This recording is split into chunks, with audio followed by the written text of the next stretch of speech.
It's time to sit back, relax, and listen to Conversations with Joan. Conversations with Joan will inspire, motivate, and empower you. Live your best life now. Listen, learn, think, and decide. And now, here's your host, Joan Herman. Welcome to Change Your Attitude, Change Your Life's Conversations with Joan. I'm Joan Herman. Thanks for tuning in. Conversations with Joan focuses on topics that are important to your life, from health and wellness to professional development to personal well-being. Change makers join me to share their insights, tips, and strategies so you can thrive and live your best life now. Thank you for taking time for yourself, and thank you for letting us be a part of your life. Now, let's start talking. Do you have trouble staying motivated in your quest for transformation? According to today's guest, Jen Sincero, in order to achieve mental and emotional success, you have to develop a daily spiritual practice. Jen is an author, success coach, and motivational speaker. She is the creator of the Badass book series. Welcome, Jen. Thanks so much for joining us. Thanks so much for having me. So, Jen, you know firsthand what it takes to transform a life, as you had to do the hard work on your own. Tell us a little bit about what got you started on the journey of helping people to live an empowered life. I got started because I found such incredible results when I went through my own transformation, and I truly believed that if I could do it, anybody could, because I was so mired in my negative crap for so long. And once I made the decision to turn it around, it actually worked. So I figured I had to share that information with as many people as I could. So, Jen, what was your life like during that time? Well, I basically was in my 40s, and I had a great life. Don't get me wrong, like very blessed to have the life I've had. But I was always incredibly, incredibly broke. And I just had this money story that was such a bore. And I found myself in my 40s living in a garage, making hardly any money, really struggling. And, not only, it's no fun to be broke, but also just feeling like so down on myself and sad that, this is the best I can do. It was just incredibly frustrating. And so I made the decision to not be that person anymore. And I started reading self-help books and going to coaching seminars and, anything I could do to learn about money and learn about mindset, I did, and started turning the ship around. Jen, do you think it's our story about money that keeps us stuck? I do.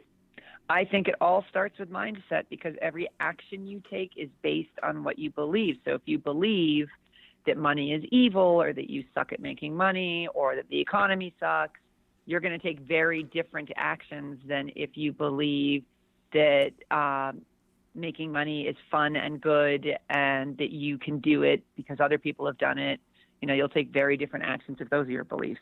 All starts with what's going on in your mind. So somebody's listening to you right now, and maybe that person has a negative type of story around money, and that person's now saying, well, wait a minute, just changing my thoughts about money, how does that make me rich? Because it propels you to do different things and to look for different things. So if you believe that money is evil, then you will look for proof that that's true. And don't get me wrong, people do horrible things out of greed, but money itself does awesome things every single solitary day for everybody, right? So if you want to prove that, people are greedy and that people do horrible things for money, there is no end to the amount of proof you can find for that. But if you've decided that you are going to allow yourself to get rich and allow the possibility that money does wonderful things every day, then you will start to look for proof of that. So that's one way it changes. And then also, as I said, it changes your actions that you take. If you believe it's wrong to make money, even if it's subconscious, you're not going to let yourself go out and do it. And I know a lot of people who, I'm surrounded by really good people, and I know a lot of people who like to put good out in the world, and they like to help others, and they like to be in service. And most of those people have the belief that they really shouldn't be getting paid for that. Like, it should be something they should be doing because they're a good person. So how do you get around that? why is that mutually exclusive? I just don't even understand that. Right. Because we've made money wrong, right? Yeah. Because if you question that belief, so if I'm helping people, I should not get paid for that. It's a complete devalue of yourself and the work that you put out. To that point, I think one of the greatest gifts in life is to be able to earn a living doing something positive. I don't think there's anything better than that. Absolutely. Absolutely. And listen, I am a fan of doing things pro bono and charity work and all that stuff, but I am not a fan of devaluing what your gift is to the world and being exhausted all the time and working yourself to the bone because you either refuse to charge or charge so little that you're constantly stressing out. So allow the abundance in, allow yourself to take care of yourself, and then you can take care of a lot more people. So we're talking about the importance of a mindset shift. And, to this point, we've been talking a little bit in generalities, but if somebody wants to actually do this, what's a strategy that that person can implement right now that can make a difference in his or her life? First, making the decision to change. I can't stress how important that is. It sounds so simple and stupid, but because when you make the decision to make the change, when all of your defenses come up and all your reasons why not come up, if you've made that decision, you're like, okay, I see you and I'm still going to make the change. So the decision is key. Start reading self-help books. There's no end to books out there by people who can walk you through this stuff so you don't have to figure it out on your own. And, surround yourself with other people who are kicking butt, especially who are doing what you would like to be doing with their lives. Who you surround yourself with greatly affects how you see the world and what you believe. Get a mentor, take whatever actions you can take to turn it around. Don't just keep doing the same stuff and sort of hope that things are going to change. Many people settle for less than what they're capable of achieving because they have this fear of the unknown. They're afraid to change something because they don't know what would happen, and there are all those what ifs. How were you able to face your fears and transform everything about your life? I got very wrapped up in my results. I really spent time focusing on the specifics of what the changes would look like. And so I got really excited about it. So as I said, my big struggle was around money. So I got very excited about the feeling of ease and freedom that having money would bring into my life and all of the wonderful things that I could do once I had some money. So it was an emotional thing. And I think it's really important to stay attached to the emotions of the change that you seek to make in your life. And you get attached to the emotions by getting very clear on the specifics of what it's going to look like. So in the process of visualizing and imagining what you'd be going through when you achieve what it is you want, that's what keeps you motivated in the downtime. Exactly. And it's what will help you push through the terror of doing all the new things and the unknown things that you're going to have to do if you want to make change. Jen, in your book, you write about low vibe phrases. What is a low vibe phrase, and can you give us some examples? Yeah, well, first of all, complaints are low vibe phrases. So for me, it was always, I can't afford it, slamming rich people every chance I got, talking about how hard it was to make money. Look at what's coming out of your mouth, especially around the thing that you say that you want to change. That's huge. And it's also a great compass to help you realize, okay, these are the beliefs I've got and they're not helping me. What could I possibly shift my focus to that would help me out of this rut? So we all have our own specific low vibe phrases, but also the word want and try and can't, really look out for those phrases and shift them to more powerful ones like I am, I love, I can. Little things like that, they all carry energy. So paying attention is very important. And in addition to that, you say that we need to create a spiritual gym. What does a spiritual gym include?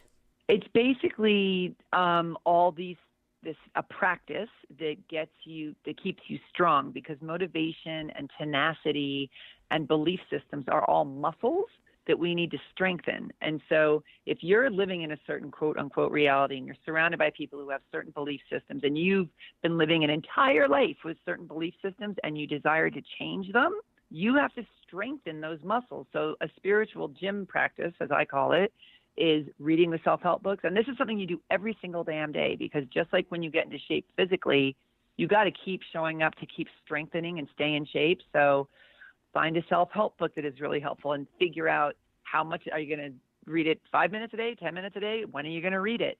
Are you meditating? When are you going to do that? For how long and where?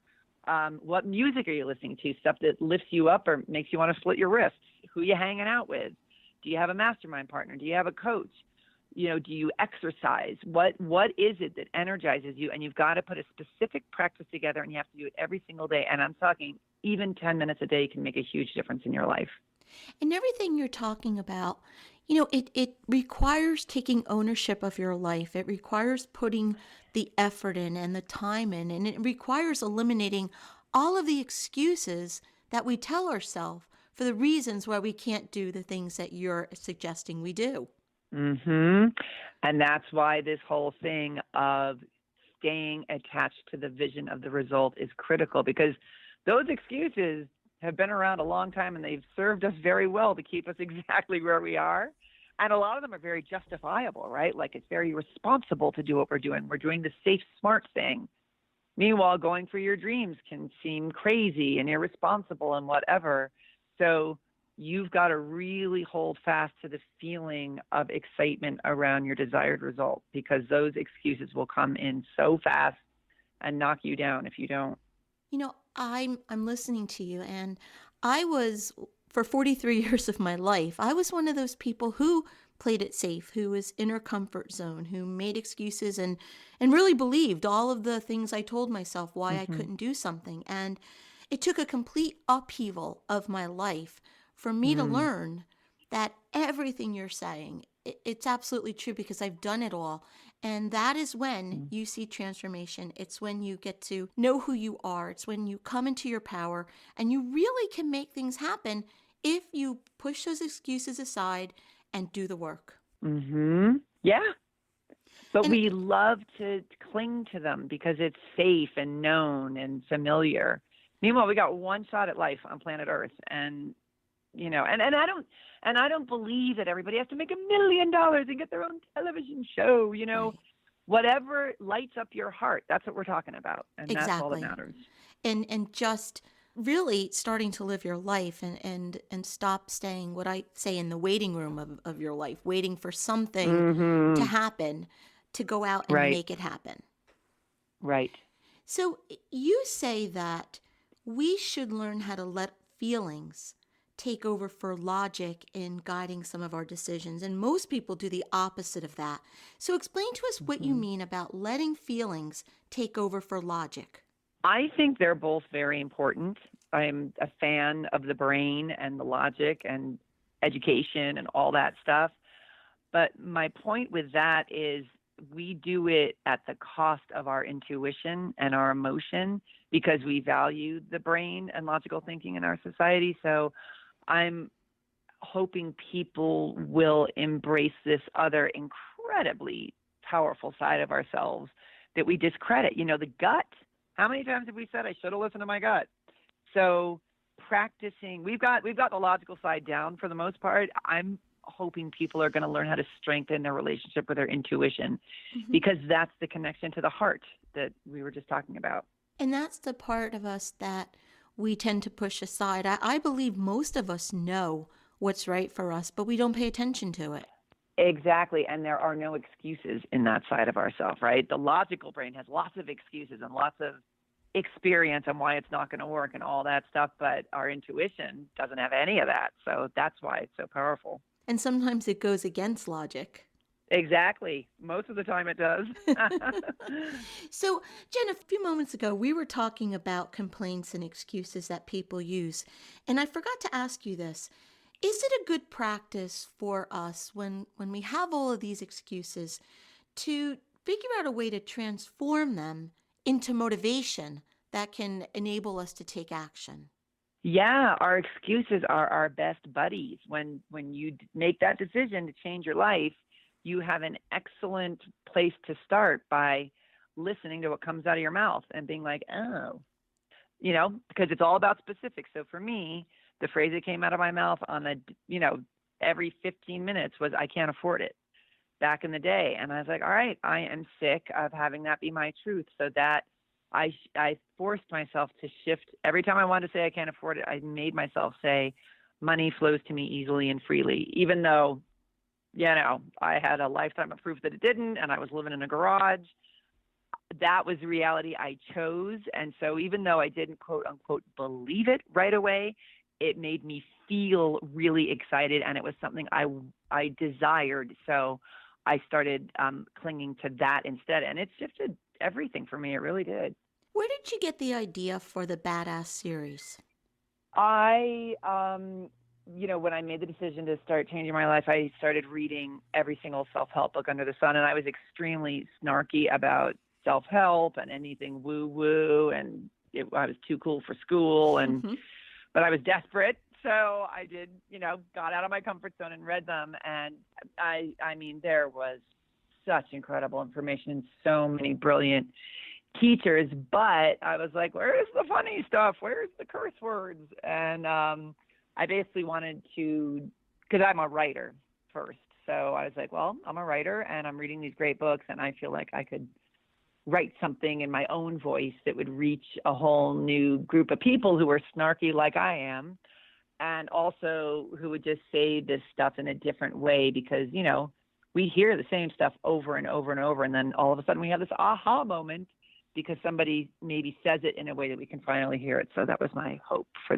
these books. So you're teaching us how to become a badass. If you could describe that person, what does a badass look like?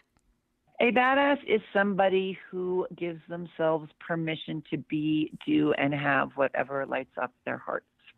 The book is You're a Badass Every Day, How to Keep Your Motivation Strong, Your Vibe High, and Your Quest for Transformation Unstoppable. If you'd like to learn more about Jen and her work, you can visit jensincero.com. Jen, thank you so much for joining us and for providing ways that we can learn how to stay motivated in our quest for whatever it is we desire. I love your definition of a badass, and I certainly am going to aspire to be one. So thanks for being here. I think you already are. But thank you for having me. This is Conversations with Joan. Until next time, thanks for tuning in.